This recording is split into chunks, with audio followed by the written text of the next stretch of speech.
না, আমি কৃষি ছাড়া কোনো উত্তর না, না, স্বরাষ্ট্র সময় আমি ডাকবো। স্ত্রী ও 9 মাসের শিশু সন্তানের মৃত্যুর ঘটনায় বাগেরহাট সদর উপজেলা ছাত্রলীগের সভাপতি জুয়েল হাসান সাদ্দামের প্যারোলে মুক্তি না পাওয়ার বিষয়টি এভাবেই এড়িয়ে যান কৃষি ও স্বরাষ্ট্র মন্ত্রণালয়ের উপদেষ্টা অবসরপ্রাপ্ত লেফটেন্যান্ট জেনারেল মোহাম্মদ জাহাঙ্গীর আলম চৌধুরী।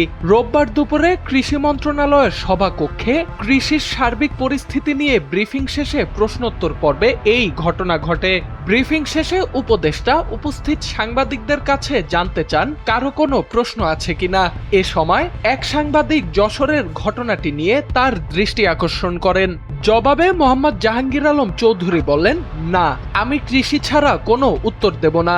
এ সময় আরেক সাংবাদিক বলেন, আপনি তো স্বরাষ্ট্র উপদেষ্টাও। এর জবাবে উপদেষ্টা বলেন, না, স্বরাষ্ট্রের সময় আমি ডাকবো।